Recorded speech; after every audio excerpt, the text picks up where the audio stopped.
What Do You Do podcast with Matt Now. Hey everybody, welcome back to the What Do You Do podcast. It's been a while. I'm Matt, your host, along with my boy here, Al. Al, how's it going? I'm doing good, and it's great to be back from this unexpected vacation. Yeah, well, we were, busy doing other stuff for a while. YouTube stuff we're working on that'll be in the new year. But anywho, our guest today is the author of Grow With Your Baby, 7 lessons on how to embrace change and overcome your fears about losing your personal identity from an unplanned pregnancy. Moin Zafar was born in China, raised in Pakistan, and born again in Canada. In this book, he shares the unique perspectives on the emotional challenges of young parenthood and life in general. Moin believes incredible introspection into one's habits can lead to incredible healing. He sees the potential in everyone to be extraordinary, and he wants his work to stand a testament to that statement. Moin, great having you here. How are you doing? Hey, thanks for that introduction. It's wonderful to be here. I'm doing great.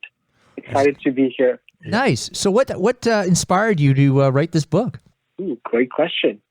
So, as you can see from the cover, there's a picture of my daughter there. She's beautiful, by the way. Oh, thank you. So she was the main source, but what was going on other than that in my life at the time? So I found out that I was going to be a father when I was still in university. I had about a year to go. So I initially went for human resources, but that's not what I graduated with. I ended up graduating with a humanities degree. Yeah, nobody ever ends up graduating for what they went in for. So what before we get back to the story, what kind of got you to go from HR to humanities? Was it the whole aspect of learning of becoming a dad that transitioned you in that path? Yeah, for sure. So I'll tell you why I got into HR first. My thing was that I wanted to avoid mathematics as much as I could. And then I looked at the course outline for HR, and that it had the least amount of math. So that was my motivation to get into HR. And so what ended up happening was over the course of, I think, 2 years, I started to find out that HR for me was very dry, and I would get really bored, and I was not really interested in it at all. And what happens when you take out the math? You would think not, but I was surprised. And so I was in this, and I was thinking about things like, okay, so I'm in this human resources degree. This is what my career path looks like, and this is what can happen in the next 3 to 5 years. And so I would get really bored thinking about all that stuff because I was more curious and interested in questions about purpose and meaning and identity. So I remember one time I was in a cafeteria at York, and I was just watching students rush to classes, coming out of classes, and going to the next class. And then I just thought to myself, is that really all there is? Because after this is just going to work, coming back from work, taking care of your family. So I just sort of got into a little bit of depression thinking about all of this, and I didn't really want to complete my undergraduate degree anymore. And I was like, this just can't be it anymore. And then while I was going through this thought process, I found out I was going to be a father. Boom. So I was initially thinking about how to tell my parents that I didn't want to graduate with human resources anymore. And then now all of a sudden I had to share with them that, by the way, you know how you sent me to a different country to get a degree and get a job there? Well, now I'm also becoming a father. Unplanned, by the way. So your parents do not live here in Canada? They do not. Where do they live? My mom and dad are from Pakistan. Yep. But I was born in China, so we were in China for, I think, 3 years. And then we moved back to Pakistan, and then my dad still works in China, and he sort of travels back and forth. And he would spend most of his time in China, and he would be around, a couple times a year to visit us. So then you met a Canadian girl? Yeah. So I met a Canadian girl at York University. It was at resident housing. And I would initially go there to see my friends, and there was this girl there who I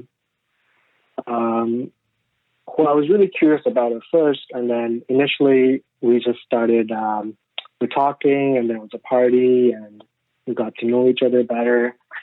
And then you knocked her up. Well, not right away. Not right away.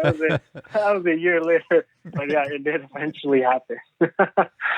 So then you now have, you're a Canadian girl, and you now have a baby on the way. I'm sure that was, how old were you at the time? So at that time I was 25. I just turned 25. Ay caramba. Yeah, that's kind of young. Al, how old were you when you had your first? Let's see. When my daughter was born, well, I found out I was 23, but just turned 24 shortly after she was born. Pretty young. Yep. Wow. Right, in college as well, so a similar scenario. So then I guess that was a life-changing in your head. Yeah, I got a kid on the way. You don't even have your parents to lean on in town. Mm-hmm. What did you do? So I sort of freaked out. To be honest, I completely shut off. I remember that when I got the news, the phone call, I was actually helping a friend of mine move to a new apartment. And Luara, that's my wife, she called me and she's like, "Hey, I'm pregnant." And I remember I was holding a mattress and I had my headphones on. I was like, wait, are you sure? She's like, "Yeah, I took a test, but I'm going to go to the doctor and take another test." And I was like, "Okay, so we'll wait for that second one, just to be sure." So complete denial straight off the bat. Oh yeah, dude, I totally get it. And the funny thing is that the friend that I was helping move, I didn't say a word to him. still in shock. I helped him move. Yep. I wrapped up the move. I came back home and I was like, okay, so this is happening. And that sort of actually spiraled for about 2 months. I kept it to myself, and there was a funny situation sort of developing because Laura told some of her friends, and I didn't tell anyone, but we had some mutual friends. So Right. I would go hang out with the same people, and there came a point where I knew that they already know, but we weren't really talking about it because they were kind of, I guess, waiting for me to say something and come to terms with it. But eventually, and I'm glad someone did ask me. He's like, "Hey, man, we heard that you're going to be a father, and you act like you're not freaking out at all. So what's going on?" And I was like, "Oh yeah, that's true." So, and are you? And I have to ask this because, are you guys religious? I think the point of my good question. Why did you abort? So yes, so that was initially. I thought that was an option, so I did suggest that to Laura at the time, and she was absolutely against it. Okay, and fair enough. And I had no further say. I was like, okay, no, you don't. You have a dick. You have no say in the matter. Pretty much. Exactly. Yeah, it's their choice completely. Mm-hmm. But I think it's an interesting conversation to have because I know of myself, having been in that situation as well, as you start thinking about it, is like, okay, my life as I know it is about to change. I'm currently have no major responsibility other than trying to get out of school, and all of a sudden this news comes to me that, wow, I've got to care for somebody else now and raise them and look after, their well-being. So it's your life starts flashing in front of your eyes. So I can kind of relate to the fact that you went insular for a while to try and absorb and get through the shock yourself. But definitely you do start thinking some pretty crazy things when you're going through those moments. And definitely that is one question that I went through as well. But you clearly chose to step up, Moin. Yes, correct. Oh yes, eventually.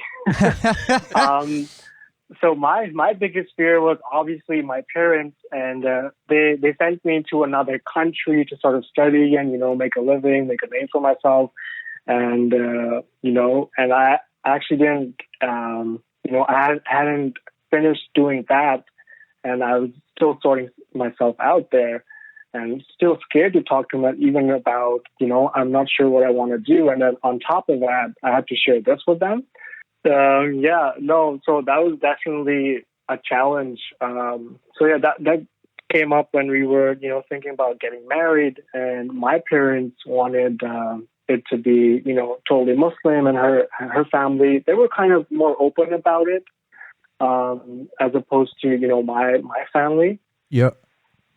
So there was definitely a challenge there that we had to overcome. But, Laura and I, we had, when we met, and this is something that we bonded over, is the aspect that we didn't really follow any religion per se, but we were both spiritual, Yep. And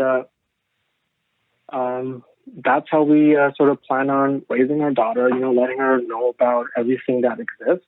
And also letting her know that, it's her choice, that she doesn't really have to follow a certain set of religious rules to be spiritual, that she can be spiritual without, having a religion. Well, it's kind of what I got from the book when I was reading the book. I'm like, well, if he's from Pakistan, he must be Muslim. I'm not sure what his wife is, but you don't really push any sort of religion in here. It's more of just a spiritual outlook to it all. Yeah, and it was sort of a transition that I went through when I actually came to Canada. When I was there, when I came to Canada, I was still, very Muslim. I used to go pray at the center in the very home. They used to have Friday prayers. Mm-hmm. And over the course of, I think about 2 years is when I actually started transitioning into, well, not transitioning, but started questioning more of the things that was taught to me by religion. All this division that, it's almost as if, it's not just Muslim people, but almost every religion, they consider themselves almost like superior to the others, opposing or any other. Yeah. Yeah. My God is right. Oh, yeah. It's the problem with belief systems. Exactly. We're going to heaven, they're going to hell, don't worry about it. And I thought there was something fundamentally wrong with that. And I was like, how is that possible that, I was born without a religion, but this is something that was imposed on me. And same with everybody else, different parts of the world. And how can you just grow up and say that, just because they were born there and they had this religion thrown on them, they get to go to hell or heaven? Like, what is that about? And then from then started sort of my curiosity into reading more about, history, how religion came about. I took more courses that sort of attended to that gap in knowledge that I was trying to peek at, and that's where humanities came in, because they tackled history, they tackled culture, they tackled philosophers and psychologists like Carl Jung, Joseph Campbell, which I felt at home reading their theories and their philosophies, and that's sort of how I evolved from being a Muslim boy from Pakistan to someone who's more spiritual now and more open. Very interesting. So in your new household now, what would you raise your daughter as? Like, what would you teach her? So this is something that my wife and I still go over, because we don't really have a religion, but we do have spiritual practices. Like I meditate almost every day. I have a set of affirmations that I do. There's a certain moral principles that we follow, stealing is bad, lying is bad, all that stuff that religion teaches you, but you don't really need religion to teach you that, right? No, it's just called being moral. Being a good person. Yeah. Being a good person. I was raised with absolutely no religion. My mom was against it, but she always said, hey, if you want to look into it, go nuts, right? And I'm a bit of a history guy and an observer of everything. So don't tell me, like, I wouldn't say I'm not spiritual, but I was never raised with any laws like that. And I'd say I'm a decent person. I'm a bit of an asshole, but I'd say it all around. Well, you call it like it is. And if Yeah. that makes you an asshole, then I guess that makes you an asshole. Yeah, okay. So getting back to the book, Grow with Your Baby, I liked the way you, it's sort of like a metaphor of looking through young eyes and then looking back at yourself. Am I capturing that properly? Yes, exactly. So it's, even from the point that I actually had to, gather up courage and talk to my parents about it, that was in itself a growing experience for me, because I was, you could say I was paralyzed, shocked and scared, because this was unknown territory and I didn't know what to do. And in order for me to grow, I had to take action, which was talk to my parents about it, or take the next step. Which And what did they say when you first told them? It all ranged from being, they were disappointed, mad, angry. This was the initial reaction, which was kind of expected. And, in Muslim tradition, you're not really allowed to have relations outside of marriage. Yeah. So, and same with Catholicism, but yeah. Right. And then if you do, it's almost like, you've dishonored, the family. Wow. Yeah. So it was a huge deal. So yeah, I mustered up the courage, and I had support of good friends, which I'm really grateful for, to help me through this process, because I know I definitely could not have done this alone. And one thing that I would encourage other people to do who in difficult situation is to reach out for support. It's one thing to sit down and process the emotions and come to terms with it, but there comes a point where you're just thinking about it over and over again, and it sort of gets bigger and bigger and starts to overwhelm you. And that's when it gets dangerous. That's where you sort of get paralyzed.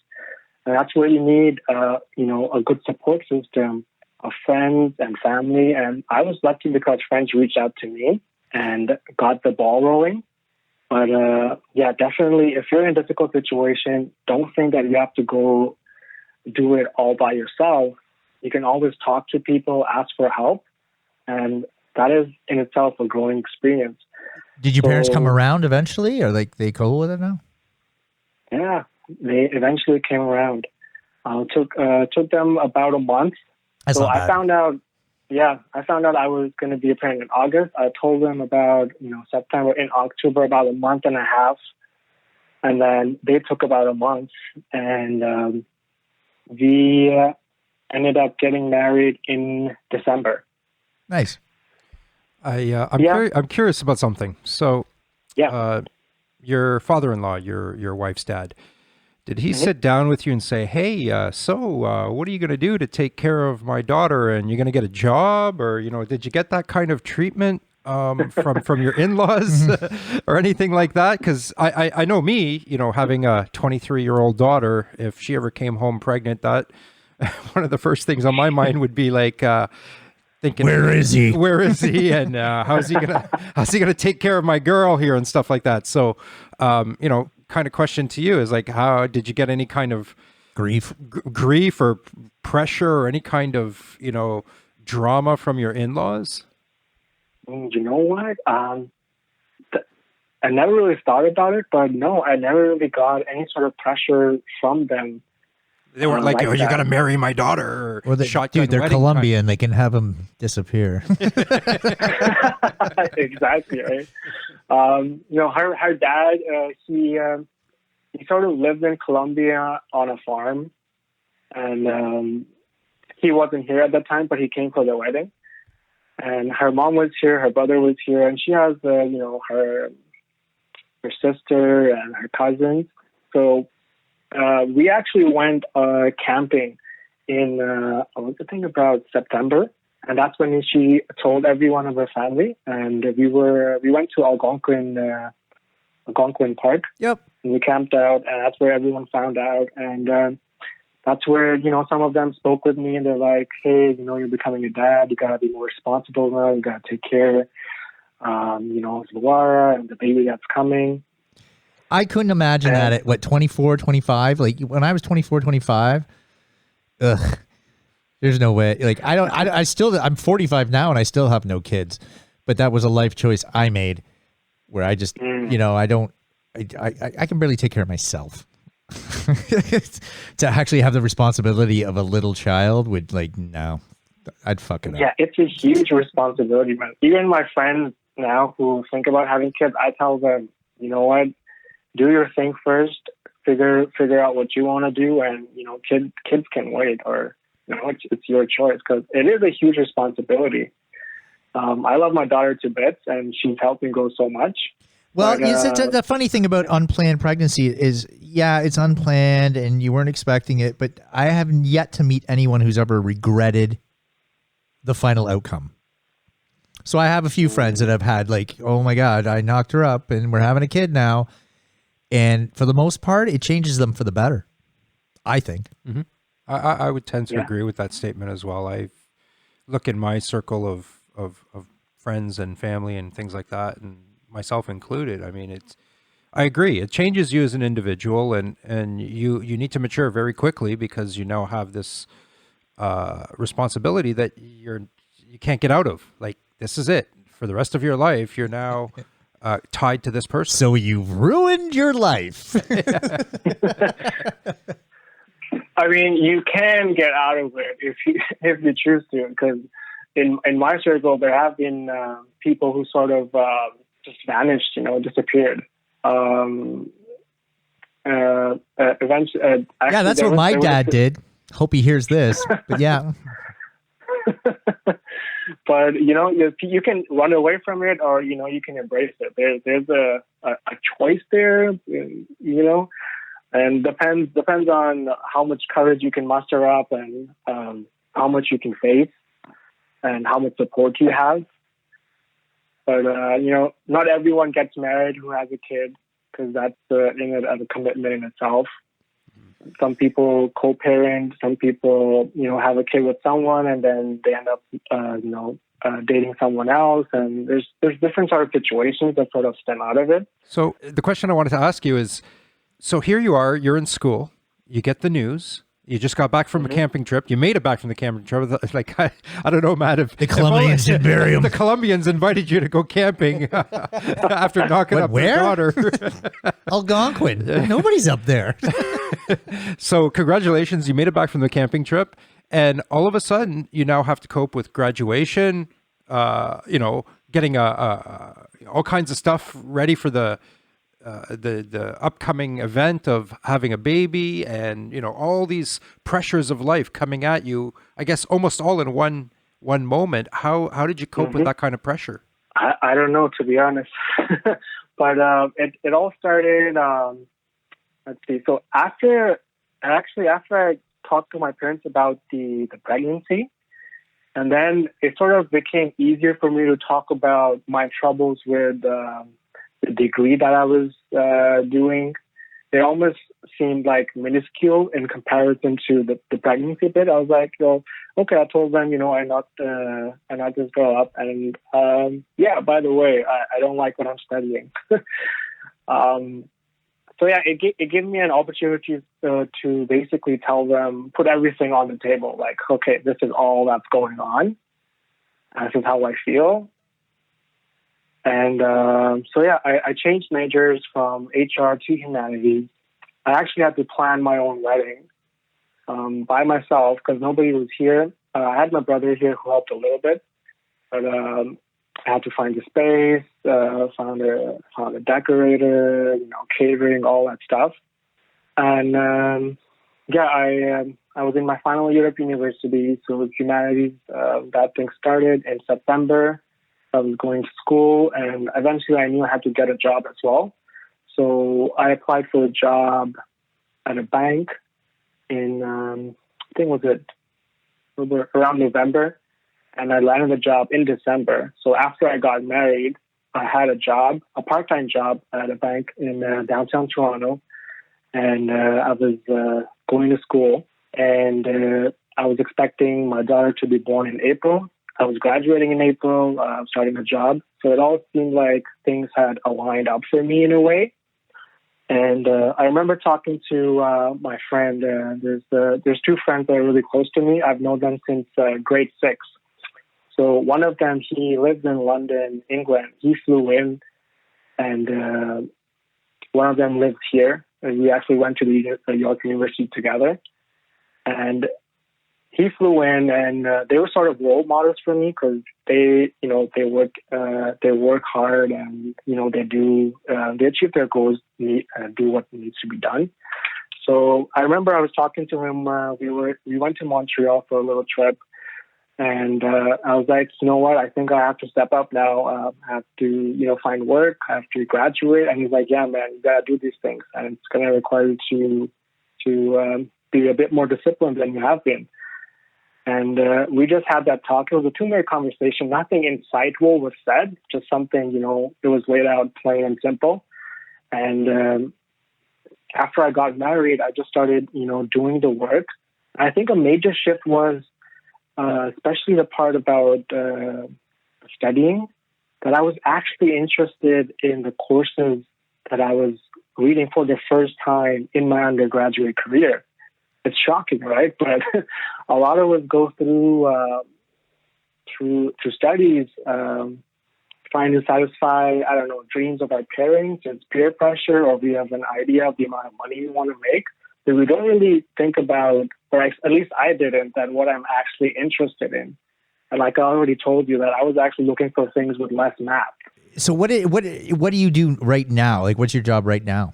So right now I work part-time with a small business owner here in Mississauga. He owns a wellness center, one in Brampton, one in Mississauga. So it's they do hypnotherapy and chiropractic services.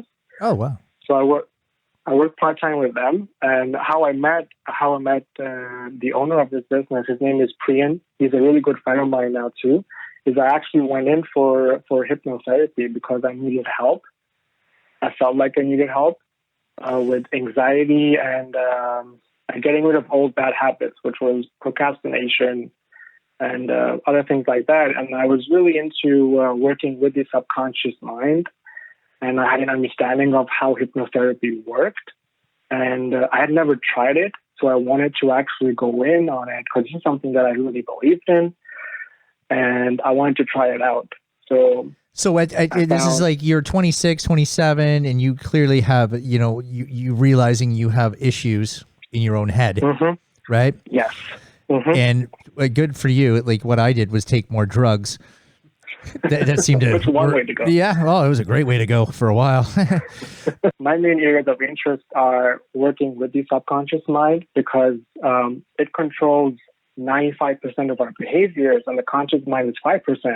So for me, the only logical thing to do was to work on how to shift the thoughts of the 95% of the subconscious mind so that going to the gym or writing my first book, they sort of become easier for me just because I have 95% of my brain working for me now too. And, most of the beliefs or behaviors that we acquire come from, ages between 0 to 7 years old. That's where most of our programs come from. So, your first grade teacher tells you, oh, you suck at math or you suck at drawing. That becomes a program. Your father gets mad at you and tells you, what, I don't think you're a responsible kid. That becomes a program. And so everything you absorb by the age of 7, that's in the theta brainwave state. And after that, the brainwave state shifts. And then you start becoming aware of the programs that you recorded in the first 6 years of life. Because before that, you're not really conscious about what you're doing. You're just recording all the rules and the behaviors that you need to operate in this world. And after you've recorded all the rules and behaviors and the knowledge, after 6 or 7, you become conscious of them. You're like, okay, I know this. This is how you're supposed to operate. Oh, someone told me this is bad. Oh, I got hurt playing on the swing. So that's a bad program. We're not doing that again. So these sort of becomes your models of reality that you sort of grow up with. It becomes your compass, and then they become stories become beliefs, and beliefs translate into behaviors. And those are sort of things that you have to work on because you have no choice what sort of programs you're recording when you're young. And with hypnotherapy, it gives you some amount of power to change some of these beliefs and programs from disempowering to something that empowers you and helps you achieve the goals that you want to achieve in life. So like writing a book. So what gave you the balls to first say, that's it, I'm writing a book about this? People need to know this stuff. Good question. Oh, so it all started when I decided to quit my job. So I worked at the bank. My daughter was born in May in 2017. She was 2 weeks overdue. And my contract ended with the bank in June. They offered me an extension, but I did not take it.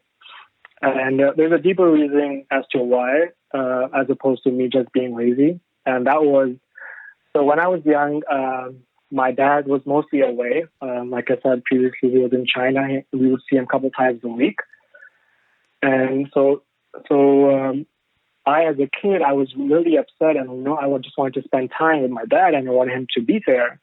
And I understand that he was out, making money, and so that I could be here now, sitting in Canada. But obviously, I didn't understand that when I was a kid. So I made a promise to myself back then that whenever I do have a kid, I would make sure that I am around. To play with the kid, to give them memories, and, just be there because it's a special moment. It's interesting you say that, and my editor's going to hate me for bringing in my own life because he always yells at me for this, but the reason I didn't have kids was because of the way my dad was not there. And I thought in my head, I'm going to be the same way. You know what I mean? I'm like, I'll totally ditch out for sure. And that's the reason I stuck by my ground and just didn't, no, I'm not going to be the same. I'm ending the trail right Cycle here. Yeah. But right, exactly. My brother and sister both have kids, great parents. You know what I mean? Maybe I'm wrong, but in my head, I was like, no, I'm not fucking this up. It's easier just to, not participate. Exactly. And, like similar situations, but different stories that you created from that situation, me, your siblings, and yourself. But yeah, that was sort of my reason as to why I wanted to stay at home. So I didn't take the contract. I stayed at home for a couple of months, and now it was August, and I said to myself, okay, now I need to start making money. We need money. So I applied to a job at CIBC by Yonge and Finch, North York. I was living in Milton, so that gave me a grand total of a 4-hour commute every day.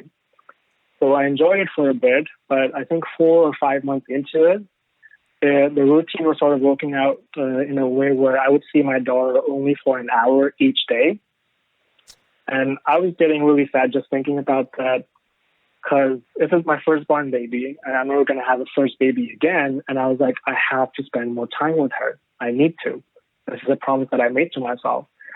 So I applied to another bank closer to Milton. It was a 20-minute commute, and so I got it. And so I applied there. I got the job, 20-minute commute. Now I was happy. I was like, okay, everything seems perfect. I'm spending time with my daughter.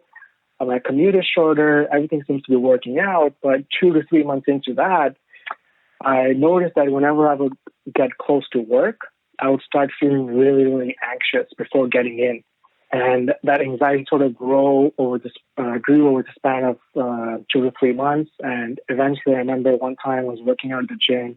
I was running at the treadmill. I laid down to catch my breath, and I started crying. And the reason for that crying was I was not happy working at the place that I was working, and it was no longer about spending more time with my daughter. It was actually about the type of work I was in.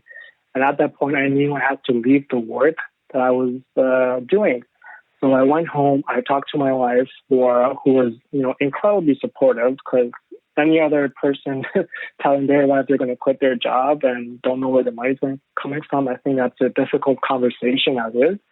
But Laura was really supportive. And so one day I just walked up to my manager, and I remember I was shaking because I was, taking a ride straight into the unknown because I didn't know where the money was coming from. And I told my manager I'm quitting. And, that's it. So I came back home. I was happy. My anxiety sort of started to go away, which was great. But now I had to worry about income. So I had an idea about starting a business online on Amazon. Mm-hmm. So I did that with a friend from the bank that I was working in. We started an online store. We had some success with it, but eventually we parted ways. And so I stopped selling things online. And so then... So at what point did you actually sit down and go, I'm writing a book? Actually, it was a process. So over the course of months, I would see my daughter, go through different stages, learning how to walk, learning how to crawl, learning how to eat with a spoon. And I would get insights whenever I would watch her do something. So as opposed to watching her just learn how to walk, right? So it was a process over months and months. So she would get up and try to stand up and walk each and every day. She would fall. So an hour or two later, she would start doing it again. And I was like, hey, that's interesting. Let me write that down. Because in our adult life, we try something, we fail at it, and that's it, right? We stop. But here, this little baby, she was just keep going at it with nothing, nobody telling her to keep doing it. It was just like she had this fire inside of her. So things like this, I just started to take notes in my phone, and eventually I had enough notes where I thought to myself, hey, I think I can expand on this and write a book. And so that's where that came from. And eventually I used to take some of the thoughts that I wrote down and put it into my laptop and just started to create stories around it, and a structure began to emerge. And then I was like, okay, am I really writing this book? Who is even going to read this? But yeah, I just sort of willed myself to do it each and every day, because whenever I did it, I felt really good. I felt at home. And this was the sort of work I knew that I had to do. Do you think your daughter's going to come to you in 10 years and say, Dad, why was I your guinea pig?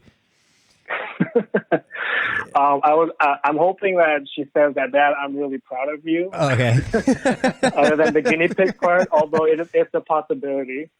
Yeah, like she'll be like, "Oh, you used me when I was 2 years old." Thanks a lot, Dad. So Great. It sounds like your wife is very supportive. I mean, that's super awesome, dude. Like you actually knocked up a girl that is cool. So you got lucky. Right? You got real lucky there, mate. It doesn't usually work out like that. Yeah, there's a lot of guys that go and do the same thing you did, and let's just say it doesn't work out. It doesn't work out that way. What I really liked about how we connected and started talking, and leading up to the podcast and this interview, was like I shared with you in a couple of conversations we had. I could relate a lot to your story, having lived similar situations, getting my girlfriend pregnant at the time in school, raising kids, the trials, the tribulations, the challenges, dealing with, in-laws, my own family, everything we discussed today in the podcast, I could relate to.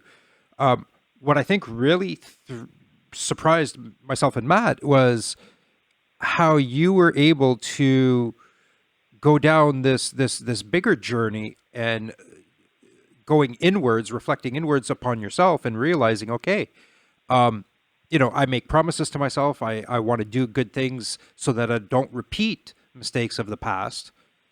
And I want to make sure that my daughter grows up in a happier life. So what I hope is going to happen when your daughter is 10, 11, 12 years old in the future, and she listens to this podcast, reads your book, comes back and said, Dad, you know what? You're really courageous for... Where's my residuals? Yeah. Where's my cut? No, but seriously, I'm really hoping that your daughter's going to come back to you and be really proud of everything that you did to try and improve her situation. Yeah, I'm trying to get her to catch her reading early on so she can tell me how proud she is after reading my book. But how old is she right now? Like as of today, how old is she? She's 2 years, 7 months. Interesting. Wow. So before we wrap anything up here, is there anything we didn't cover that you wanted to get out there? Yeah, I'm actually starting my own podcast very soon. It's going to be called the Grow with Moin podcast, so jumping off on the title of the book. And I'm putting myself on the cover this time. So the Grow with Your Child, is that what you said? It's called Grow with Moin podcast. That let us know when it's out there, and we'll have to take a listen to it. I'm curious to see what your format's going to look like. And this book, Moin, where can people find this book? All right. So this book is it's available on Amazon. So if you just go on Amazon.ca.com, whatever country you're in, you just search "Grow with Your Baby" and it will pop right up. And is there a way people can get a hold of you? Do you have like Instagram, Facebook? I don't know how you work. Yes. So my Instagram is Moin, MOINZR. And I just rebranded my book's Instagram to the Grow with Moin podcast. So that's on there as well. And that's where you can basically reach out to me and find out what I'm doing, what I'm up to. Okay, well, thank you, Moin, for so much. And our guest today was Moin Zafar. You can find his book on Amazon, and he's got a podcast coming soon, Grow with Moin. His book is called Grow with Your Baby, 7 Lessons on How to Embrace Change and Overcome Your Fears About Losing Your Personal Identity from an Unplanned Pregnancy. Great having you here, mate. Right. Oh, no, it was an honor being here. It was a great experience for me, and thank you guys for having me. No problem. It was really fun.